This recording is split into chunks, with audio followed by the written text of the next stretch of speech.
What's up, y'all? Welcome back to another semi-daily Scuttlebutt with Ivy's Family Factotum. Yeah, we still got the crud. I'm actually up here towards the front of the property. You might be able to hear the water flowing. Get off me. Ah, bugs. So we always like to, walk around and just keep double checking, especially whenever we work on the property. We clear the property, doing some of the different things. We still like to walk around and just check it out, right? Especially after a big rain event. The pond is up like, oh my goodness, 3 feet. We'll get back over there and check it out. But this is one area here that we already know that we need to address. Let me get you guys flipped around. So this one here, right, we already knew this. So this is the little stream that comes up. Obviously we still got to install that little culvert up there. That one, it should not be that much to dig out. We'll put that really close to where the top of that culvert is really close to the surface of the ground, because this whole area up here anyway is going to get another thing of rocks brought in for a little driveway eventually. And then, but over here, right, once it gets to this point, basically in between where these two trees were or are, right, it just spreads out, and then you see what it's doing, right? Well, we don't want it to do that. And then if you come over here and look, and yes, I do have my high C boots on. That link is always down in the description. You guys, we are affiliated with them. Go check them out. A great product. I wear them every day. All right, but you can see over here, this is where all that water basically eventually gets to, okay, and then goes down to the creek, so you can kind of see it flowing back there. But we don't want it to spread out like it is right here. We just want it to stay concentrated into one little stream, and then coming and connecting to here, basically going back into the creek. So we're gonna have to get over here and just dig a little trench. Willow's up here with me. Yeah, so she loves taking her walks, even though it's muddy and she doesn't need to be up here. But we need to get up here too. So we have not had a working lawnmower for a little while, even though we got, I think, 5 lawnmowers on the property. But I finally got my lawnmower to work. I ended up going through, so even though I don't claim to be a mechanic, right, I do know enough to work on engines and mechanic type work. I just don't like doing it. I just don't like doing it. Dad does, right? So I kind of let him work on that stuff. Well, for a little bit, he's been trying to get some of these lawnmowers to work, including mine, and just hasn't been very successful. So I already, just going through some of the checks on my lawnmower, I already know what it needs. I got it to start. I can get it to start. But there are still, I need a new spring. And then, because that one actually has, it's a part for the carburetor that controls the choke, right? It's actually a temperature sensitive part that's on there. So whenever it's a little colder out, because it's via a spring, right? And it will control that arm or where that arm is. And then obviously as the engine is running and it's warming up, it's going to automatically move those things, right, for the carburetor. That way it's running the way it should be running. And mine is not working. So you kind of have to finagle it, right, with your hands, with your fingers when you're trying to start it to get it to work. So Until I can get that part, I'm just going to continue doing the same thing. But as you can see up here, I mean, there's a lot of overgrowth. There's a lot of stuff that kind of needs to be taken care of up here. And but we'll get it cleaned up. Especially we were already, before a lot of the rains, or in between a lot of the rains, we were able to cut grass and stuff like that over by the RV, because that's where majority of everybody's at constantly, right, is over there.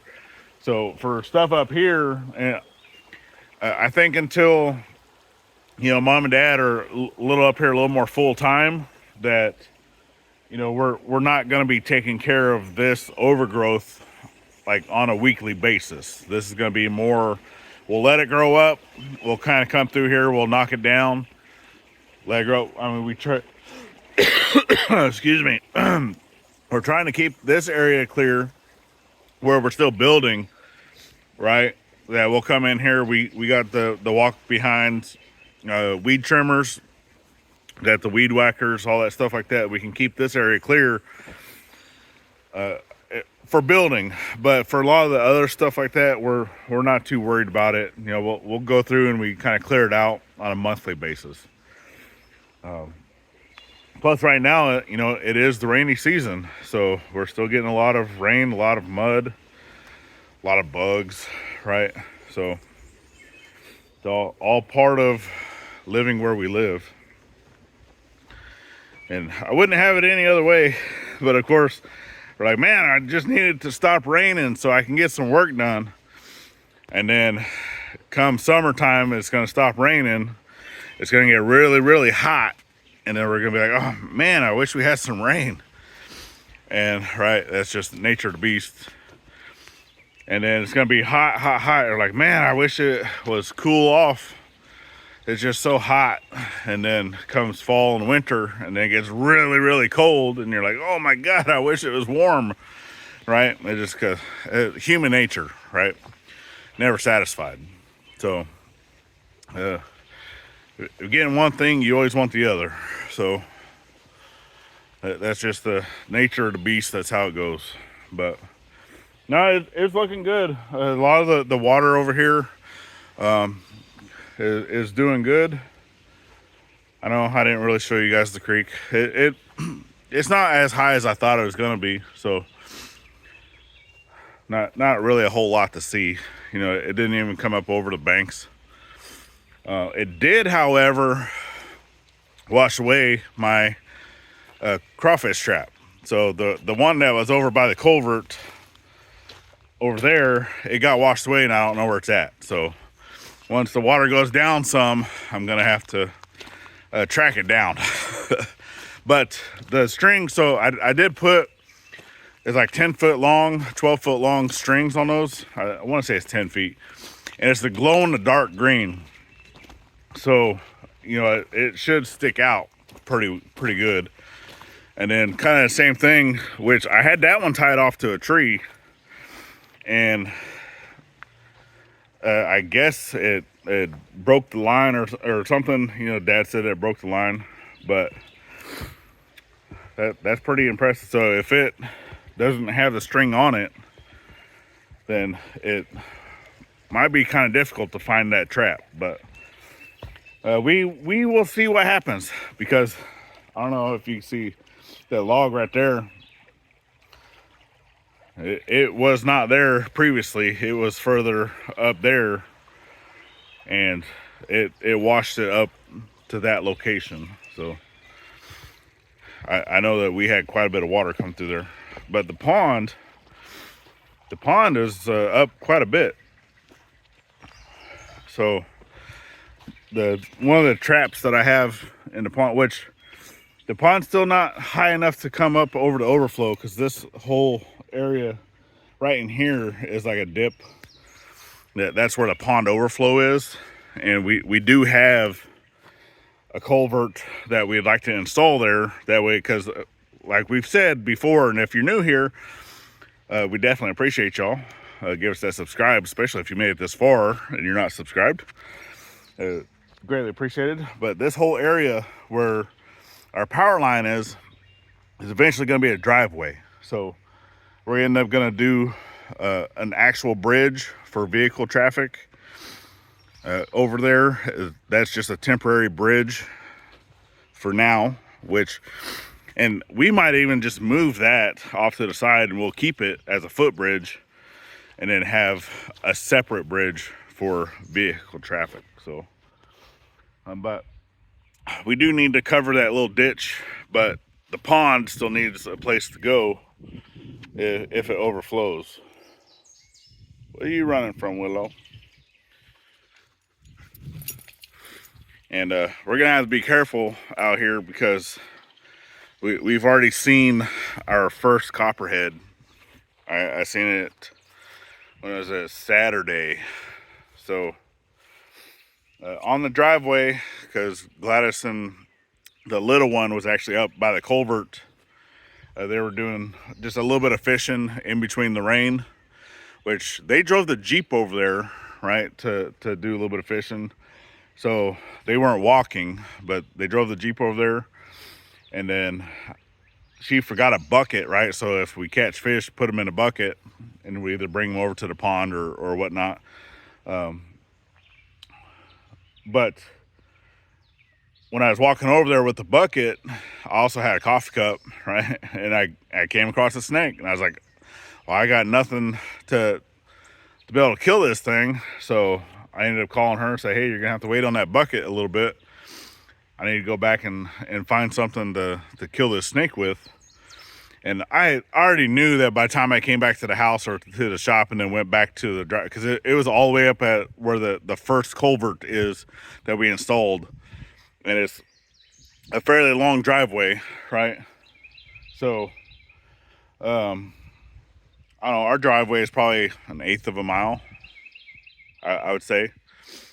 So, yeah, probably about that.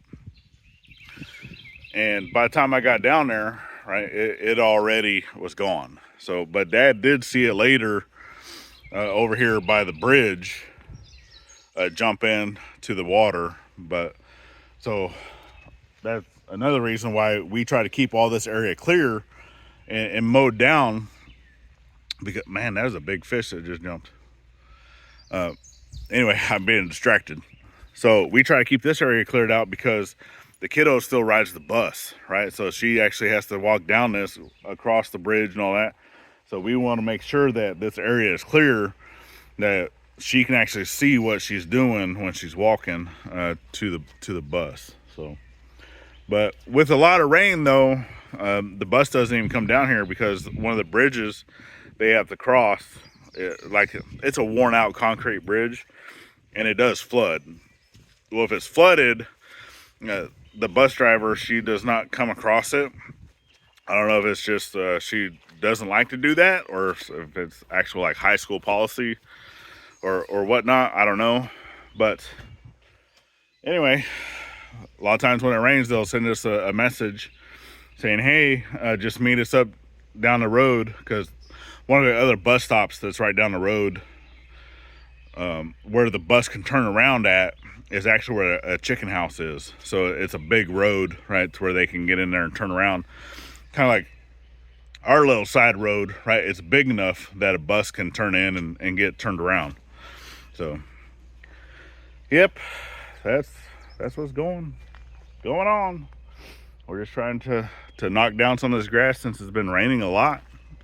And then I have something I need to put together. So I don't know if you can see it. Got a little box inside the tent. So I think the weather is going to hold out, that I can go ahead and start putting this thing together. So if you guys want to see what that is, make sure you're getting over to the main channel, get subscribed and follow along. So we've been waiting on it. So it's definitely appreciated that you guys are following in on the journey, and thanks to everyone that has sent out the well wishes. We're getting there. We're getting better. It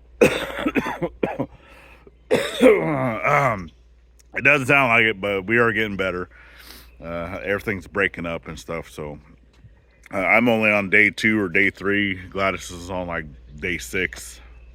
Gladys and Mom got sick first, and then Then the little one got sick, and then I got sick, and then Dad got sick, right? Which me and Dad, we're kind of about the same, right?